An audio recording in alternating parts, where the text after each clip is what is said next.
What have you learned po dun sa first season na Yeah. pwede niyong i-apply ngayon dito sa mga kids na to? Specific. Oh well, there's one thing I know that I've learned now, and the show again has reminded me Tagalog. Because I'm really pushing myself to speak Tagalog in that sense, and to better connect with the children as well.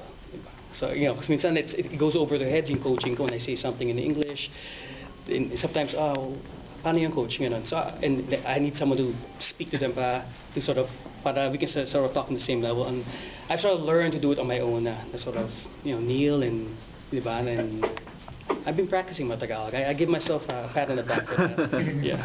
So yun lang, and then technicalities lang. Wala, it's very, we'll see. Kasi you can't, it varies from child to child. It's very different. So I can't really say, ito nagagawin ko from last season ito. Kasi malay mo, bago eh. In first season, it was a totally different experience. Pati ako, I was in the moment there learning something. Now, I'm sort of a little seasoned doing this for the adults twice and the kids already once. So mas relax na ako. I don't think I'll be as emotional as last time.